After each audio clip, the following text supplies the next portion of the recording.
Hey everybody, it's Bill Bogdanovich from work. You probably figured that out by virtue of even just choosing to take 10 minutes of your life and listen to this. The goal is to make sure that you know that you've come through a lot in the last year, and our next challenge is going to be to see ourselves continue to have our organization succeed in the new challenges that come before it now. Those new challenges are something we are already hitting home runs at, but what we need to do to make those home runs grand slams is just have more players on the field. So we want to have you think about ways that we can make that happen. Here's some thoughts.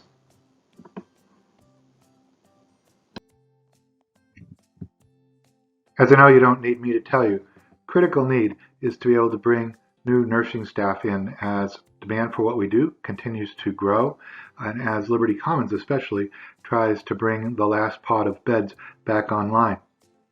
What we're looking to do for everyone is offer a $2,500 referral bonus. If you bring in people that you know, they tend to do better. They do better with your support, and they're better people than somebody just coming in off the street that we don't know more often than not. So you refer them, it's $2,500 to you. It is also $2,500 in sign-on bonus to them. And that's for anyone who works as an aide, a CNA at Liberty, an RSA at Victorian, or an aide in the hospice program, or as an RN or an LPN in the organization. That bonus can also be prorated for someone who's working less than full-time, and it's paid at 6 and 12 months. Worth doing. It's found money. You're talking to your friends all the time anyway. Make it worth their while and yours. To make that conversation with a friend you might refer even easier, if they're an aide, their start rate would be the equivalent of $17 an hour. We're increasing the $15 base by $2. That'll go right through the entire summer, and if it all works, we're going to look to find a way to make that stay. But what we're told is that $17 no experience base rate is one that will not be found in any other facility on Cape Cod. So that is a great way to open the conversation. A person with experience will have money added to it, much as everyone who's working already is getting a $2 an hour summer differential, every aide, everywhere in our organization. Something else that's been popular for several summers now for aides has been a bonus for those who committed to pick up an extra shift. At Liberty, it's an extra full shift each week between June 1st and the end of August. Working those shifts with no patterns of call-outs on other shifts during that time will earn a $500 bonus on the 24th of September. At the Victorian, because there aren't as many people or shifts, it's an extra full shift twice a month during that same time span, and the bonus there is $250. You can sign up for that. In fact, you need to do that with your commitment. There's a form online at broadreachhealth.org at the employee portal, or there are paper forms around. But get that enrollment form in and get your scheduling commitment firmed up. Something new this summer is a tuition or tuition loan forgiveness. It's up to $5,250 per year in either loan payments, which are tax-free, or a tuition reimbursement. If you are a member of a recent graduating class of 2019, 20, or 21 as an RN, LPN, or CNA or other aide, you are eligible for this. That's new hires, so that's another reason that it could be a good choice for them to come with us, or for a current employee. If you are a recent grad and you had to borrow some money or pay some money to get your license or certification in nursing, we want to take care of that. So if you're interested in learning more about that, be in touch with Amanda Martin. That's Amanda Martin at broadreachhealth.org, and she'll connect you up with the right info. Thank you bonus for perfect attendance is something that's also been popular over the last several summers. The way that works is if you're not absent between the 1st of June and the end of August, you'll get a $200 bonus in the middle of September. You do not have to enroll. It's automatic. The only thing you have to do is not be absent during the months of June, July, and August. The bonus is open to all staff except for CNAs, RSAs, and home health aides because of the $2 an hour summer differential that's out there for them this year. Another new program this summer is called Smart Care Caseload. It's a pilot program that's going to be tested, hopefully, on Stage Harbor North with the subacute pod of patients that is there. What we would look to do is offer a nurse and CNA caseload that's different than usual. It's usually one nurse and 2 CNAs for 14 subacute patients. What we're going to do is flip that around so that it's 2 nurses for the 14 patients and 1 CNA supporting the 2 nurses.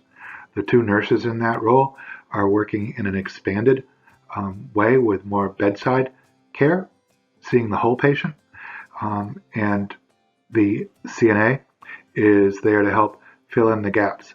But it has been proven in the acute care setting to be something that has been very attractive to nurses, especially new nurses who are just learning to find their way through the many complexities that that job brings. We are a safer place to work than most any other service profession out there. And I say that because in this world of over a year of challenges of COVID-19, we've faced those challenges in ways that many others couldn't even have imagined. Businesses that shut down are reopening, and they're not really sure of exactly how to go about that in the most safe way. Many have made valiant efforts, whether restaurants, retail,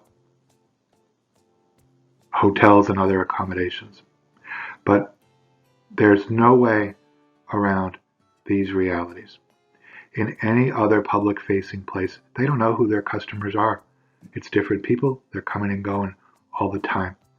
For us, we know who all of our patients and residents are. We know their history. We know whether they are vaccinated, and we're able to accordingly determine the safest and best way for them to be treated. Other public-facing places do not do symptom screening, whereas you know, all of us are going through symptom screening as well as visitors before we walk through the door each day. Again, on vaccination status, you're in the grocery store, you're at a restaurant, you don't know what people's vaccination status is. What you know about us is that 95% of us are fully vaccinated. That's our staff and our residents. Most of our patients and residents are vaccinated when they come in, or else they're planning to be, and we're making that happen for them. Same with staff, really.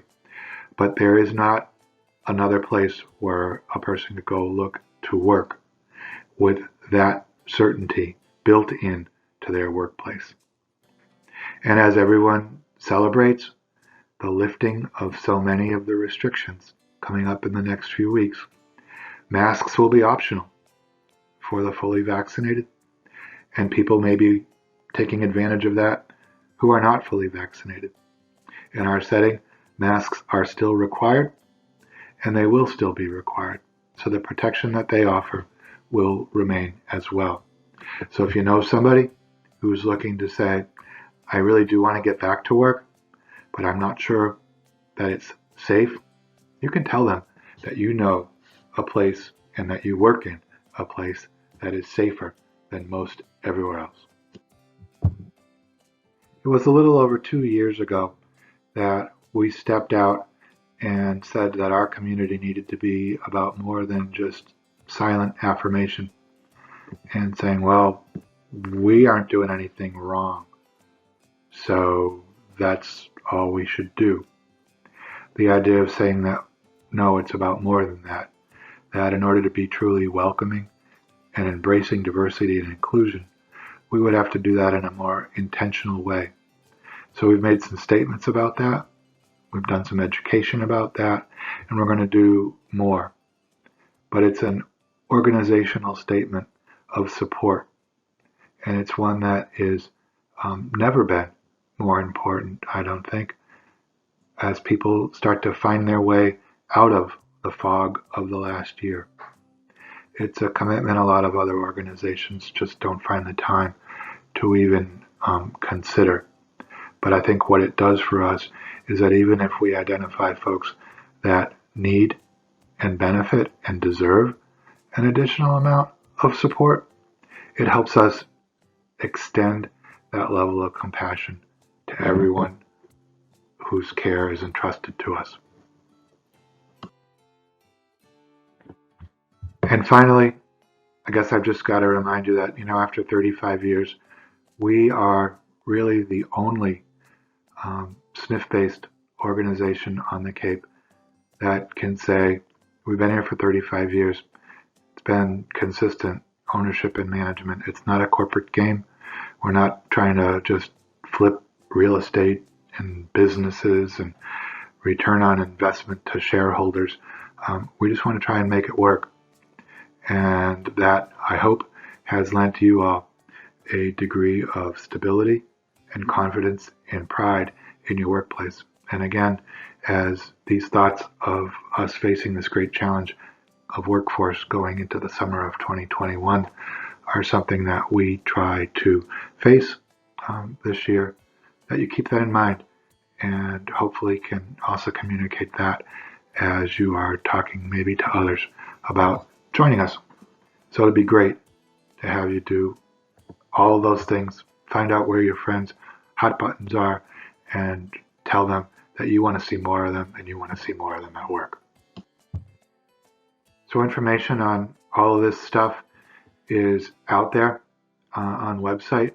You go to broadreachhealth.org, click on the employee portal, which is resources, then employees, and then employee portal, and you will see links if you get out to the group insurance open enrollment, which we just finished.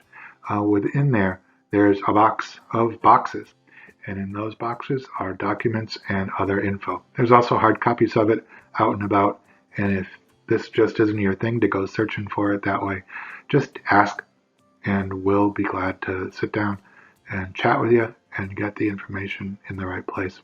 Thanks, everyone, for your consideration and for all you do every day, everywhere.